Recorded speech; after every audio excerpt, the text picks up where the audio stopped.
কবুতর যদিও loss project তারপরও শখের বশে কিন্তু এই কবুতর আমরা পালন করে থাকি। এই বাচ্চাটা ফুটার টাইমে মেশিনের মধ্যে পাওয়া গিয়েছিল। মাশাআল্লাহ দেশি মুরগিগুলো বাসাতেই সুন্দরভাবে ডিম পাড়তেছে। কোয়েল পাখির বাচ্চাগুলোকে সঙ্গে আমরা গরুর খামারের কাজ শেষ করে ইনশাল্লাহ মুরগির বাচ্চাগুলোকে রানীক্ষেতের ভ্যাকসিন করবো। দেখতে দেখতে মুরগির বাচ্চাগুলোর বয়স প্রায় 5 থেকে 6 দিন হয়ে আসতেছে। আসসালামু আলাইকুম, কি অবস্থা সবার? আশা করছি সবাই অনেক ভালো আছেন। আলহামদুলিল্লাহ আপনাদের সকলের দোয়ায় আমরাও অনেকটাই ভালো আছি।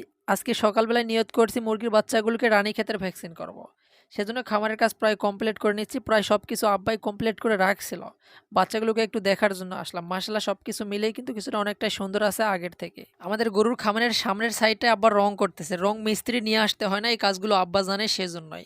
ভিডিওটি দেখতে থাকুন, তাহলে ভিডিওর শেষে দেখতে পারবেন সামনে আমরা কীরকম রং করলাম। এই দুইটি হচ্ছে লাল বাহাদুর 2 এবং 3। লাল বাহাদুর 2-র একটা খারাপ অভ্যাস, খামারে কেউ প্রবেশ করলেই তার খাওয়া দাওয়া বন্ধ হয়ে যায়, এমনকি সে এমন লাফাচাপা করে যেটা অস্বাভাবিক মনে হয়। তবে মাশাআল্লাহ কাছে গিয়ে একটু আদর যত্ন নিলেই সেই লাফাচাপা বন্ধ হয়ে যায়। এটি তার বদ অভ্যাস বলতে পারেন। যাই হোক, এই বিষয়গুলো কিন্তু অনেকটাই ভালোই লাগে। সবাই আমাদের খামারের জন্য দোয়া করবেন, আল্লাহ যেন আমাদের এই ছোট্ট ব্যবসায় বারাকা দান করে। আর হ্যাঁ, এতক্ষণ পর্যন্ত যারা ভিডিওটি দেখছেন অবশ্যই কমেন্ট বক্সে মাশাআল্লাহ লিখতে ভুলবেন না। পশু পাখির ভিডিও যারা প্রতিনিয়ত দেখেন অবশ্যই একটা কথা কিন্তু আমরা বারবার বলি, এই পশু পাখির ভিডিওগুলো দেখলে অবশ্যই মাশাআল্লাহ লিখবেন, যাতে কারো নজর না লাগে। মাশাআল্লাহ আমাদের দ্বিতীয় ব্যাচের ব্রয়লার মুরগির যে মোরগটা আমরা রাখছিলাম মাশাআল্লাহ অনেকটাই কিন্তু বড় হয়ে গেছে। মুরগির বাচ্চাগুলোকে যেহেতু ভ্যাকসিন করে একটু সরাই রাখতে হবে, সেই জন্যই গুঁড়া নিচ্ছিলাম। গুঁড়া মানে তুষ, গুঁড়ার যে বড় সাইজগুলো সেগুলোকে কিন্তু তুষ বলি। আর মুরগি বাচ্চাগুলোকে ভ্যাকসিন করার আগে এদেরকে একটু খাবার দিয়ে নিচ্ছিলাম। যতক্ষণ পর্যন্ত এদেরকে খাবার না দেওয়া হবে ততক্ষণ এরা কিন্তু পিছন পিছন ঘুরতে থাকবে।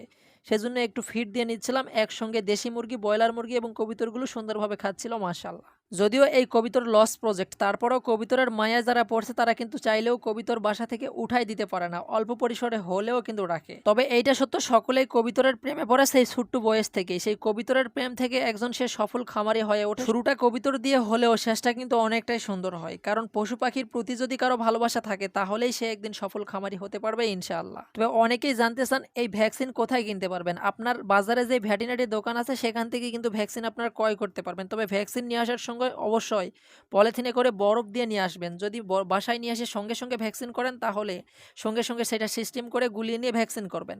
আর যদি কিছুক্ষণ রাখতে চান তাহলে অবশ্যই বাসায় যদি ফ্রিজ থাকে নর্মালে রাখবেন। নর্মালে রেখে কিছুক্ষণ পর সেখান থেকে বের করে আপনারা চাইলে ভ্যাকসিন করতে পারবেন।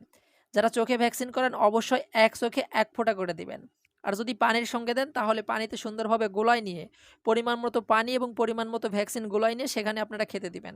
আর যারা পানির সঙ্গে দেন অবশ্যই এটা একটা বিষয় মাথায় রাখবেন, যে বাচ্চাকে যখন আপনি ভ্যাকসিন খাওয়াবেন আর কি পানির সঙ্গে দিয়ে ভ্যাকসিন করবেন, তার 2 থেকে 1 ঘন্টা আগে সেখান থেকে খামার থেকে সম্পূর্ণ পানি উঠায় নেবেন। যখন বাচ্চাগুলোকে পানি শূন্যতে হবে আর কি পানি খাওয়ার তৃষ্ণা পাবে, তখন আপনারা এই ভ্যাকসিন সহকারে এই পানিটা দেওয়ার সঙ্গে সঙ্গে কিন্তু বাচ্চাগুলো খেয়ে নেবে। এতে করে কার্যকারিতা সবচাইতে বেশি ভালো হবে। তবে আমি মনে করি যাদের অল্প মুরগির বাচ্চা তারা চাইলে চোখের মধ্যে 1 ফোঁটা করে দিতে পারেন, এটা সবচাইতে বেশি ভালো হয়। বাচ্চা ইনকিউবেটর থেকে বের করার পর 6 দিনের মতো আমরা বোর্ডিংয়ে ছোট্ট যে খুপড়ি ঘর সেখানে কিন্তু গোল করে রাখছিলাম। আজকে ভ্যাকসিন করার পর সে বাচ্চাগুলোকে একটু বড় জায়গা করে দেব। এই বড় জায়গায় 5-7 দিন রাখার পর আবার একটু বড় করে দেব। এভাবে আস্তে আস্তে তাদের জায়গা বড় করে দেব। কারণ তারা প্রথমে ছোট জায়গায় ছিল, একসঙ্গে যদি বড় জায়গায় পার করে দেয় তাহলে কিন্তু কিছুটা সমস্যার সম্মুখীন হবে। আর অবশেষে মুরগির বাচ্চাগুলোকে ভ্যাকসিন কমপ্লিট করে কয়েকটা যে কয়েল পাখির বাচ্চা আছে কয়েল পাখির বাচ্চাগুলোকেও ভ্যাকসিন করতেছে। এখানে যে 4 পিস কয়েল পাখির বাচ্চা দেখতে পাচ্ছেন এদের মধ্যে 2 পিস প্রতিবন্ধী বলতে পারেন। এই ডিমগুলো আর কি যখন ফুটতেছিল না শেষের টাইমের, সেই ডিমগুলো আমি নিজ হাতে ভেঙে দিয়ে বাচ্চাগুলোর মুখ টেনে বের করছিলাম, যার জন্য হয়তো এই অবস্থা হয়েছে। সবাই আমাদের জন্য দোয়া করবেন, আল্লাহ যেন আমাদের এই ছোট্ট ব্যবসায় বারাকা দান করেন। সকলের সুস্বাস্থ্য ও দীর্ঘায়ু কামনা করে এখানেই বিদায় নিচ্ছি। আসসালামু আলাইকুম ওয়া রাহমাতুল্লাহি ওয়া বারাকাতুহু।